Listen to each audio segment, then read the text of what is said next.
వీక్షకులందరికీ ప్రభువైన యేసుక్రీస్తు నామమున శుభములు. వీక్షిస్తున్న వీక్షకులందరూ కాసేపు నేను మాట్లాడేంతసేపు కేవలం నేనేం చెప్తున్నాను అది వినండి. నేను కరెక్ట్ చెప్తున్నానా, తప్పు చెప్తున్నానా మీరుగా ఒకసారి పరిశీలించుకోండి. ఒకవేళ నేను తప్పు చెప్తున్నాను అంటే మీరు నన్ను మళ్ళీ తిరిగి ప్రశ్నించవచ్చు. తర్వాత ఒకవేళ నిజం చెప్తున్నాను నేను అని మీకు అనిపిస్తే మీరు ఒకసారి ఆలోచించండి, నలుగురికి షేర్ చేయండి, ఈ విషయాలు చెప్పండి. బైబిల్ గ్రంథం ఒక కట్టు కదా, బైబిల్ గ్రంథం ఒక పిట్ట కదా, లేకపోతే బైబిల్ గ్రంథంలో ఉన్న వారికి చారిత్రక ఆధారాలు లేవు, పురావస్తు ఆధారాలు లేవు. ఈ మరి వినపడుతుందా సార్? సో ఇలాంటి చారిత్రకత లేదు. మరి మోషే గారు ఏదో డ్రగ్స్ తీసుకొని మండుతున్న పొదని చూశారు, లేకపోతే వీళ్ళు దాటింది ఎర్ర సముద్రాన్ని కాదు, ఏదో కొన్ని గడ్డి తుప్పలు దాటేసి ఎర్ర సముద్రం అని చెప్పారు.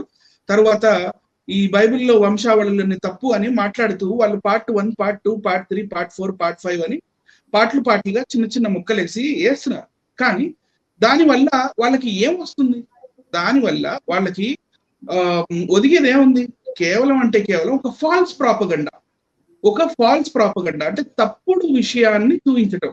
ఒక తప్పుడు విషయాన్ని చూపించి ఇదే నిజం అని దాన్ని చాలా చాకచక్యంగా వాక్చాతుర్యంతో దాన్ని మరి స్థాపించాలని చూడటం. ఫర్ ఎగ్జాంపుల్, ఈ బైబిల్ గ్రంథం తప్పు, లేకపోతే వీళ్ళు ఎర్ర సముద్రం దాటలేదు అనే విషయాన్ని చెప్తూ మొట్టమొదట ఎవరైనా 13వ అధ్యాయం అంటే నిర్గమకాండంలో ఉన్న 13వ అధ్యాయం చదివి తర్వాత 14వ అధ్యాయానికి వస్తారు.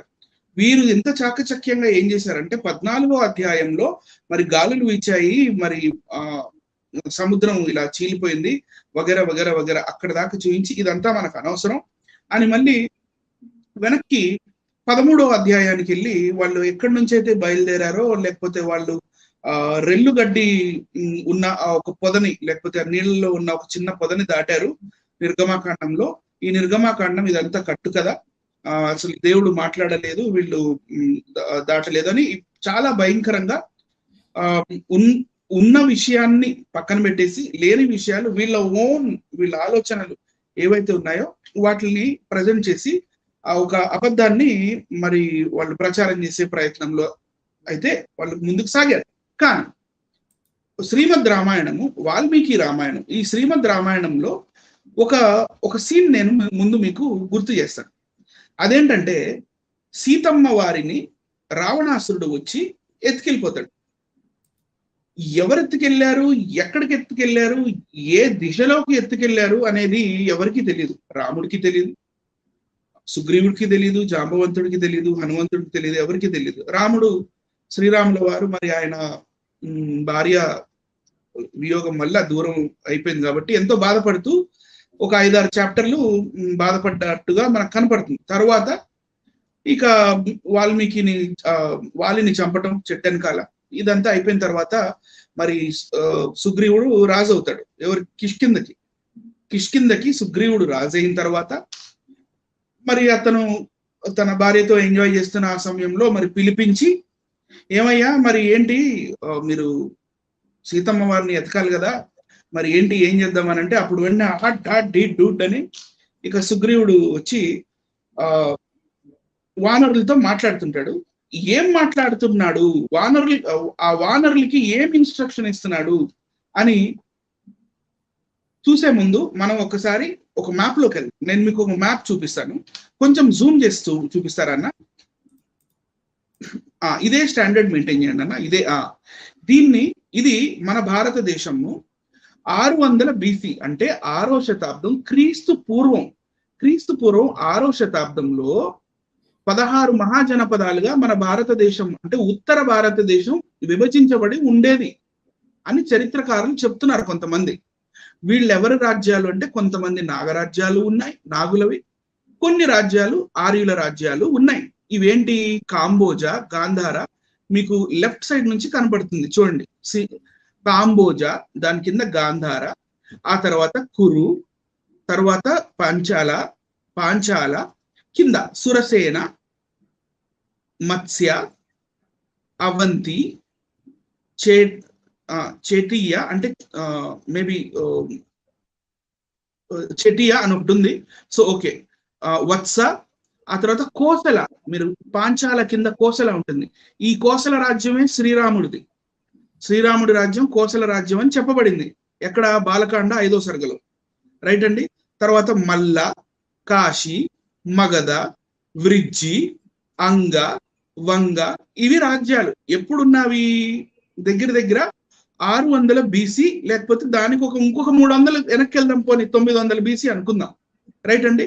చూసాయిగా మన భారతదేశంలో వీళ్ళు ఉండేవాళ్ళు.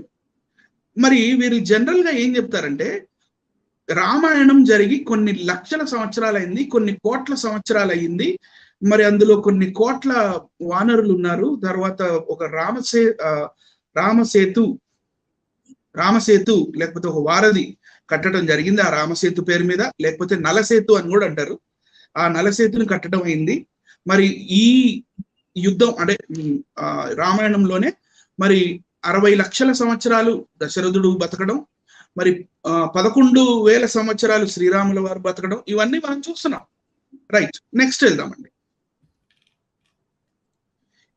ఇది కలర్ఫుల్ ఫోటో, మీకు ఈజీగా అర్థం అవడానికి 16 మహాజనపదాలవి. మన 16 మహాజనపదాలు ఎక్కడ ఉండేవి? దగ్గర దగ్గర 500 BCలోని ఫోటో. ఇవే సేమ్ ప్లేసెస్ మీకు దొరుకుతాయి. ఇది కాంబోజా, అంగా, వంగా ఇవన్నీ దొరుకుతాయి. సురసేన, మత్స్య, అవంతి, చెడి, వత్స ఇవన్నీ. రైట్, నెక్స్ట్ వెళ్ళిపోదాం. ఇవన్నీ నెక్స్ట్ అండి. ఇవన్నీ ఈ 16 మహాజనపదాలు ఏదైతే ఆ కాలంలో 600 BC కాలంలో ఉండేవో వాటి క్యాపిటల్ సిటీస్ గా చెప్తారు. వీటిని ఎంత అథెంటిసిటీ ఉంది నేను షూర్ కాదు, ఎందుకంటే చాలా మటుకు ఈ 16 మహాజనపదాలని ఏదైతే చెప్తున్నారో వాటికి ఆర్కియాలజికల్ ఎవిడెన్సెస్ దొరకలేదు చాలా మటుకైతే. నెక్స్ట్ వెళ్దామండి. అయితే ఇక్కడ మీకు ఒక నెక్స్ట్ అండి, ఇది బ్రదర్ అనిల్ బ్రదర్, ఇక్కడ కోసల యొక్క క్యాపిటల్ సిటీ ఎంత చూడండి బ్రదర్ ఒకసారి. కోసల యొక్క క్యాపిటల్ సిటీ కోసల నెంబర్ 5 లో ఉంది, శ్రవస్తి. మరి రామాయణం ప్రకారం ఏది కావాలా బ్రదర్ క్యాపిటల్ సిటీ? అయోధ్య అయి ఉండాలి, మరి అయి ఉండాలి. Okay brother, thank you. ఈ ఒక్క పాయింట్ కోసం ఇది ఒక కాంట్రడిక్షన్. అయితే ఇది విషయ సూచిక. నేను మీకు విషయ సూచిక ఇక్కడ పెట్టాను. ఇది ఏంటి, ఎక్కడ విషయ సూచిక అంటే, ఇందాక నేను మీకు ఏదైతే ఎక్స్ప్లెనేషన్ ఇస్తూ ఏది కిష్కింద కాండలో సుగ్రీవుడు మరి శ్రీరాముల వారు వీరి మధ్యలో జరుగుతున్నది ఏంటి, వాళ్ళు ఏం మాట్లాడుతున్నారంటే, ఆ విషయ సూచిక మీకు మచ్చుగ్గా చూపించాను. 40వ సర్గలో ఏం చెప్తాడంటే, మన సుగ్రీవుడు వానరులందరినీ సీతని అన్వేషించడానికి తూర్పు దిక్కుకు వెళ్ళమన్నాడు. 40లో తూర్పు దిక్కుకు వెళ్ళమన్నాడండి. 41వ సర్గలో దక్షిణ దిక్కుకు వెళ్ళమన్నాడు. దక్షిణ దిక్కుకెళ్ళి సీతమ్మ వారిని వెతుకుడు. సరే, 42వ సర్గలో సుగ్రీవుడు ఏం చెప్తున్నాడంటే, సుషేణుడు అనే అతనికి పశ్చిమ దిక్కుకెళ్ళి మీరందరూ వెళ్ళి అక్కడ పశ్చిమ దిక్కున సీతమ్మ వారిని వెతకండి అని చెప్తున్నారు. 43వ సర్గలో ఈ సుగ్రీవుడు ఉత్తర దిక్కునకు వానరుల్ని పంపిస్తున్నాడు సీతమ్మ వారిని వెతకడానికి. సరే చూద్దాం వాళ్ళకి ఏమని ఇన్స్ట్రక్షన్ ఇస్తున్నాడు మనం ఒక్కసారి చూద్దాం. సుగ్రీవుడు ఏమని ఇన్స్ట్రక్షన్ ఇస్తున్నాడు. నెక్స్ట్ అండి.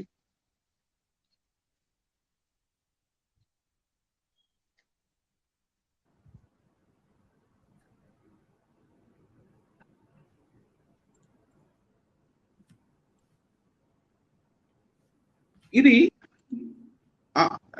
ఒకటి జంప్ అయిందన్న, ఒక్కటి జంప్ అయింది, ఒక్కటి వెనక్కి వెళ్ళాలి. ప్రీవియస్ శ్రీమద్ రామాయణం కిష్కింద కాండ 40వ సర్గలో దాని శ్లోకం ఇది. 4 శ్లోకాలు ఒకే దగ్గర ఉంటాయి ఇందులో. ఈ 4 శ్లోకాల యొక్క తాత్పర్యం ఏంటో నేను నెక్స్ట్ దాంట్లో చూపిస్తున్నాను, చూడండి.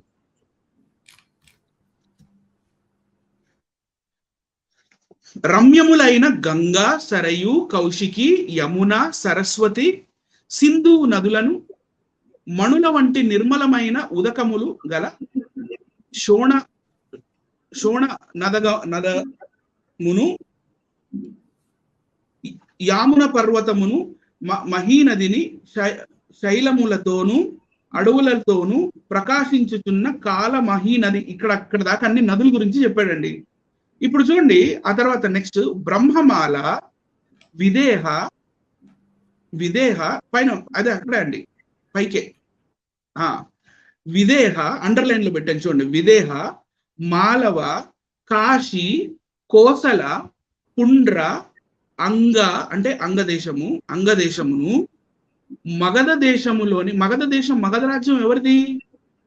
హర్యాంక డైనాసిటీ దగ్గర నుండి అశోకుడు డైనాసిటీలో ఉన్న ఆఖరి బృహద్రథుడు దాకా ఇది మగధ దేశమే. మగధ దేశములోని మహాగ్రామములను కోశకారులనే రాజుల రాజ్యమును వెండి గనులను గల దేశమును సీత కొరకై వెతకండి అన్నాడు. మరి ఇన్ని లక్షల సంవత్సరాల క్రితం కాశీ కోశల పుండ్ర అంగ మగధ దేశాలు ఉన్నాయా మన భారతదేశంలో? మరి ఇది కాంట్రడిక్షన్ కాదా? ఇవి మీకు కనపడలేదా? ఇది మొన్న రాస్తున్నట్టుగా మనకి కనపడుతుంది కదా. నెక్స్ట్ వెళ్దామండి. ఇప్పుడు ఏదైతే మీకు నేను చెప్పానో ఈ విదేహ మాలవ కాశీ కోసల పుండ్ర అవి మీకు మ్యాప్ లో చూపిస్తాను చూడండి. సో ఇందాక పైన నేను చెప్పిన రిఫరెన్స్ ప్రకారంగా చూస్తే కోసల కాశీ మగధ అంగ పుండ్ర ఇవన్నీ కనపడుతున్నాయి 500 BCలో. మరి ఇవన్నీ కనపడుతున్నప్పుడు తర్వాత యుద్ధం గెలిచిన తర్వాత శ్రీరాముల వారు మరి 10,000 సంవత్సరాలు ఎలా పరిపాలించాడు? ఈ టైం లైన్ ఎక్కడ కూర్చోబెడదాం, మనం ఎలా కూర్చోబెడదాం? మరి ఇది కాంట్రడిక్షన్ కాదా? మరి ఇది మనకి చరిత్రకి దగ్గరగా కూడా లేదు కదా. మీరు చెప్పేదానికి మరి చరిత్రలో జరిగింది వీటికి అంటే రామాయణాన్ని చరిత్రతో మమేకం చేసి చరిత్రతో కలిపి చూపించాలి చెప్పాలి అనే ప్రయత్నంలో జరిగిన ఎర్రర్ ఇది. నెక్స్ట్ అండి, నెక్స్ట్ దాంట్లోకి వస్తే 41వ సర్గలోకి వెళ్దాం. ఈ 41వ సర్గలో ఇంకా చాలా చక్కగా ఉంటుంది. 41వ సర్గ కొంచెం జూమ్ చేస్తే కింద అండర్లైన్ చేసింది మాత్రమే 41వ సర్గ 11, 12 మంత్రాలు, దాని శ్లోకాలు, దాని తాత్పర్యం చెప్తున్నాను. విదర్భ, ఋషిక, మహిషక, మత్స్య, కళింగ, కౌశిక, ఆంధ్ర. ఎప్పుడు వచ్చిందండి ఆంధ్ర, పుండ్ర, చోళ రాజ్యం సంగం పీరియడ్ది 300 BC నుంచి 300 AD తర్వాత 300 BC కన్నా ముందు 300 AD తర్వాత ఈ చోళ పాండ్య కేరళ ఈ చోళ పాండ్య రాజ్యాలు లేవు. BC 300 నుంచి యానో డామిని AD 300 వరకే ఉన్నాయి. సంగం పీరియడ్ అంటారు దీన్ని, చోళ పాండ్యది. తర్వాత మళ్ళీ కేరళ కూడా వచ్చింది చూడండి. కేరళ దేశములను పర్వతములతోనూ నదులతోనూ గుహలతోనూ నిండిన దండకారణ్యమును గోదావరి నదిని వీటన్నిటిని అన్వేషించుడు. నెక్స్ట్ అండి కింద ఇందులోనే మళ్ళీ చెప్తున్నారు ఇదే సర్గలో 41లో, మీరు అక్కడికి వెళ్ళి పాండ్య దేశము కోటకు అమర్చిన బంగారు వికారమైన ముత్యముల చేత మణుల చేత అలంకరింపబడిన దివ్యమైన తలుపును చూడగలరు. అంటే తలుపులకి మణులు మాణిక్యాలు ఇవన్నీ అతికిచ్చారట పాండ్యరాజు. BC అంటే 3rd century BC నుంచి 3rd century AD వరకు ఉన్న వాళ్ళు వీళ్ళు. నెక్స్ట్ అండి, ఇదిగోండి మ్యాప్ లో చూడండి. ఇప్పుడు మీకు క్లియర్ గా తెలిసిపోవాలి వీళ్ళు మరి ఇదే కదా చెప్పింది 41వ సర్గలో. మత్స్య, విదర్భ, దండక, ఆంధ్ర, కళింగ ఇవి ఈ రాజ్యాలు ఇవన్నీ 500 BC కాలం నాటివే. మరి సంగం పీరియడ్ అంటే ఇంకా లేటెస్ట్ 3rd century నుంచి BC నుంచి 3rd century AD దాకా. ఇవి రామాయణంలో ఉండడం మరి గమనార్హమైన విషయం, లేకపోతే అది మైండ్ బ్లాక్ అయిపోయే విషయం. నెక్స్ట్ సంగం పీరియడ్ చోళ పాండ్య పక్కన ఉన్నది కేరళ, ఏది కుట్టనాడను, తర్వాత కుడనాడు, వేనాడు, నంజీనాడు, ఇవన్నీ ఈ నాడులన్నీ ఈ ఊర్లన్నీ కేరళకు చెందినవి. ఈ కేరళ పాండ్య చోళ రాజ్యముల్లో సీతమ్మ వారిని ఎత్తుకుమంటున్నాడు మరి సుగ్రీవుడు. మరి ఇదేమో 3rd century BC నుంచి 3rd century AD వరకు, 3వ శతాబ్దం BC 3వ శతాబ్దం AD. నెక్స్ట్ వెళ్దాం. దీనికి అంత సైన్స్ అక్కర్లేదు, ఇది అంత పెద్ద రాకెట్ సైన్స్ కూడా కాదు, కాబట్టి నేను దీన్ని వికీపీడియా నుంచి చూపిస్తాను. నెక్స్ట్ దాంట్లో మీకు కనపడుతుంది. The Sangam period or age, particularly referring to the Sangam period, is the period of history of ancient Tamil Nadu, Kerala. తమిళనాడుకి కేరళకి చెందిన ఈ సంగం పీరియడ్ ఎప్పుడుది? 6th century BC. Okay, 6th century BC నుంచి 3rd century కామన్ ఏరా లేకపోతే ఏడి యానో డామిని. అంతకు మించి వీటికి పెద్ద చారిత్రికత లేదు. మరి ఇవి రామాయణంలో ఈ రాజ్యాలు ఏం చేస్తున్నాయి? నెక్స్ట్ అండి, ఇప్పుడు 42వ సర్గలోకి వద్దాం. 42వ సర్గలో ఈ తాత్పర్యంలో కింద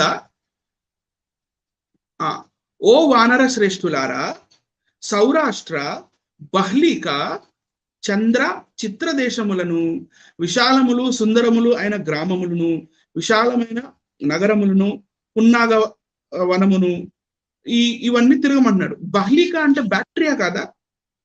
బహ్లీక ఈజ్ బ్యాక్టీరియా. అది ఆఫ్ఘనిస్తాన్ వైపు ఉంది. ఆ బ్యాక్టీరియాని ఇండో గ్రీక్ రాజులు పరిపాలించారు. సౌరాష్ట్ర అంటే గుజరాత్. నెక్స్ట్ వెళ్దామండి. ఇదే 42వ సర్గలో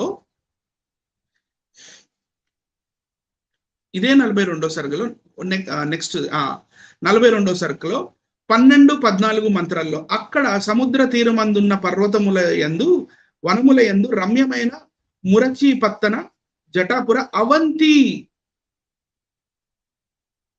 అంగలేపాపురములోను అవంతి.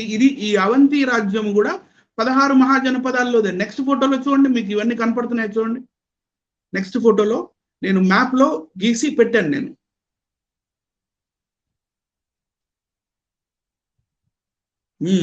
పైన మీకు బహ్లీక కనపడాలి. బహ్లీక రాజ్యము ఆఫ్ఘనిస్తాన్ లో ఉంటుంది అది. తర్వాత మళ్ళీ ఇక్కడ గుజరాత్ దగ్గరికి వస్తే సౌరాష్ట్ర, తర్వాత అవంతి ఇండియాకి మధ్యలో నాగ్పూర్ దగ్గర ఆ ప్రాంతాల్లో ఉంటుంది అవంతి. మరి ఇవన్నీ దగ్గర 600 BC కాలం నాటివి కదా. మరి ఇవేం చేస్తున్నాయి మహాభారతంలో? నెక్స్ట్ ఈ రెఫరెన్స్ ఇంకా చాలా చక్కగా ఉంటుంది. ఈ 42వ సర్గ 11 నుంచి 13లోది. ఇక్కడ చూడండి, అక్కడ ఎటు వెస్ట్ సైడ్ పంపిస్తూ నార్త్ సైడ్ పంపిస్తూ అక్కడ మ్లేచ్ఛ, పులింద, సురసేన, ప్రస్థల, భరత, కురు, మద్రక, కాంబోజ, యవన అంటే ఇండో గ్రీక్స్ అంటే వీళ్ళు అలెగ్జాండర్ తో పాటు మన భారతదేశం దాకా వచ్చి ఇక్కడే ఉండిపోయిన వాళ్ళని ఇండో గ్రీక్స్ అంటారు. వారినే యవనులు అంటారు. గ్రీకుల్ని యవనులు అంటారు. శక అంటే తర్వాత కాలంలో యవనుల తర్వాత మన భారతదేశం మీదకి దండెత్తి వచ్చింది శకరాజులు. ఈ మన శాతవాహనులైన గౌతమిపుత్ర శాతకర్ణి ఈ శకరాజులతో యుద్ధం చేశాడు. నేటికి కరెక్ట్ గా 2000 సంవత్సరాల క్రితం. శకరాజులు అంటే వీళ్ళు రష్యా ప్రాంతానికి చెందిన వాళ్ళు. ఇందాక మనం బహ్లీక చూసాం కదా, ఇక్కడ బహ్లీక మళ్ళీ రిపీట్ అయింది చూడండి. బహ్లీక, ఋషిక, పౌరవ, టంకణ, చైనాలో వెతుకమంటున్నాడు సీతమ్మ వారిని. పరమ చీనా అంటే ఇంకా ముందుకెళ్ళిపోయి చైనాలో వెతుక. నీహార మీన్స్ మౌంటైన్స్ ఉన్న ప్లేస్ లో, అంటే మన పర్వత శ్రేణులు ఉన్న ప్లేస్ లో, వరద దేశములలో బాగుగా వెతకి హిమవత్ పర్వతము నందు కూడా సీతకై అన్వేషించుడు. ఇది కాంట్రడిక్షన్ కాదా? నెక్స్ట్ ఫోటోలో చూడండి, మీకు ఎంత క్లియర్ గా కనపడతాయి ఏ రాజ్యాలు. ఇప్పుడు ఇందాక చెప్పింది బహ్లీక, కాంబోజ, మాద్ర, కురు, మత్స్య, సురసేన, పులింద రాజ్యాలు. ఇవి నేను అండర్లైన్ చేశాను, కొన్నిటిని నేను రౌండప్ చేశాను. బహ్లీక, కాంబోజ, మాద్ర, కురు ఇవన్నీ ఈ రాజ్యాలలో చాలా రాజ్యాలు అయితే చాలా లేటెస్ట్ 500 BCలో కూడా లేవు. నెక్స్ట్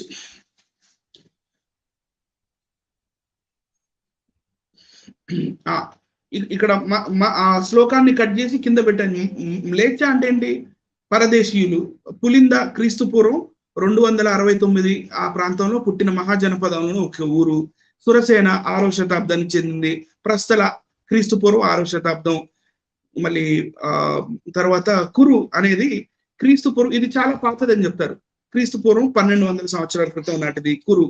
నెక్స్ట్ దాంట్లో మళ్ళీ యవన, ఇండో గ్రీకులు. యవనులు అంటే ఇండో గ్రీకులు. క్రీస్తు పూర్వం 180, అది ఇంకా చాలా లేటెస్ట్. యవనులు యవన రాజ్యములలో సీతమ్మ వారిని వెతుకుమన్నారు. క్రీస్తు పూర్వం 180 నుంచి క్రీస్తు శకం 10వ సంవత్సరం దాకా వీళ్ళు భారతదేశంలోకి వచ్చి మథురా దాకా వచ్చి మథురాని కూడా పరిపాలించారు వీళ్ళు మన చరిత్రలో, భారతదేశ చరిత్రలో. ఆ తర్వాత శకరాజులు, వీళ్ళు రష్యన్స్, వీళ్ళు క్రీస్తు పూర్వం 150, వీళ్ళు ఇంకా లేటెస్ట్. క్రీస్తు పూర్వం 150 నుంచి క్రీస్తు శకం 400 దాకా ఇండియాలో ఉన్నారు వీళ్ళు. అక్కడ సీతమ్మ వారిని ఎతకమంటున్నారు. తర్వాత బహ్లీక అంటే Sanskrit version of bacteria. Paurava, ఇది 5వ శతాబ్దానికి చెందింది. ఆ తర్వాత టంకణ. చీనా అంటే చైనాలో వెతికేది ఏంటో నాకు అర్థం కాలేదు. చైనా, పరమ చీనా, నీహార, ఇవన్నీ రాజ్యాలు మనకైతే కనపడవు. అయితే ఇక్కడ క్వశ్చన్స్ ఏంటి? వాల్మీకి రామాయణం కిష్కింధకాండలో చెప్పిన రాజ్యాలకి కేవలం 2500 సంవత్సరాల చరిత్ర కూడా లేకపోవటం ఏంటి? కానీ వీళ్ళు మాట్లాడేమో చాలా పెద్ద పెద్దవి చెప్తారు కదా. కొంచెం పైకనండి అన్న. తర్వాత ఈ రిఫరెన్స్ లో యవనులు అంటే ఇండో గ్రీకులు, సకులు, లేకపోతే ఇండో సిథియన్స్, వీళ్ళు ఉండటం అసలు విశేషం అన్నమాట. అసలు ఇది ఎవ్వరికీ అర్థం కాదు అసలు వీళ్ళు ఏం చేస్తున్నారు రామాయణంలో. ఈ రిఫరెన్స్ లో చెప్పబడిన రాజ్యాలు త్రేతాయుగానికి చెందిన రాజ్యాలుగా ప్రస్తావించారు. కానీ ఇవే రాజ్యాలు మనకు మళ్ళీ ద్వాపర యుగంలో జరిగిన మహాభారతంలో కూడా కనపడతారు వీళ్ళు. అది అసలు ఇంకా వింత. ఎందుకంటే ఈ త్రేతాయుగానికి కురుక్షేత్రం జరిగిన ఆ కాలానికి 12 లక్షల సంవత్సరాల గ్యాప్ ఉంది, లేకపోతే 16 లక్షలు, ఎన్నో వాటెవర్ లక్షల సంవత్సరాల గ్యాప్ ఉంది అంటారు. కానీ రాజ్యాలు మాత్రం అవే కనపడుతున్నాయి మన భారతదేశంలో. అండ్ మన భారతదేశం చుట్టుపక్కల ఉన్న రాజ్యాలు కనపడుతున్నాయి. ఇప్పుడు ఈ యవన రాజులు వాళ్ళ శిల్పకళ ఎలా ఉండేదో చూడండి మన భారతదేశంలోకి వచ్చినప్పుడు. నెక్స్ట్ దాంట్లో వీళ్ళు రామాయణంలో ఏం చేస్తున్నారు? వాళ్ళ కాయిన్స్ కూడా దొరికాయి మన పురావస్తుకు వాళ్ళకి. నెక్స్ట్ దాంట్లో కనపడుతుంది కాయిన్. వాళ్ళ కాయిన్స్ ఇవి. యవన రాజులు క్రీస్తు పూర్వం 180 నుంచి క్రీస్తు శకం 100 వరకు ఉన్న ఆ కాలంలోని నాణాలు ఇవి. మినాండర్ కాయిన్ అంటారు. పైన నేను పెట్టింది, పైన మీకు కనపడేది మినాండర్ కాయిన్. చాలా ఫేమస్ కాయిన్ ఇది. తర్వాత శకరాజులు. ఈ శకరాజులు చూడండి వాళ్ళకి శిల్పకళ చూడండి. వీళ్ళు క్రీస్తు పూర్వం 150 నుంచి క్రీస్తు శకం 400 వరకు. వీళ్ళకి ఆర్కియాలజికల్ ఎవిడెన్సెస్ ఉన్నాయి. తర్వాత శకరాజుల కాయిన్స్ ఉన్నాయి మన దగ్గర. శకరాజుల కాయిన్స్ ఇవి. తరువాత ఈ పహ్లవులు వీళ్ళందరూ కూడా కనపడతారు మనకి ఇందులో. నెక్స్ట్ అండి. సో వీళ్ళంతా 50 AD లో ఇలా సకులు, ఈ పల్లవులు, పహ్లవర్స్, పార్థియన్స్ వీళ్ళంతా ఇలా ఇండియాలోకి రావడానికి ట్రై చేశారు. ఇప్పుడు 550 AD కాలంలో. ఇంకా కొంచెం పైకి వెళ్ళిపోండి అన్న. ఇది భీష్మ పర్వం.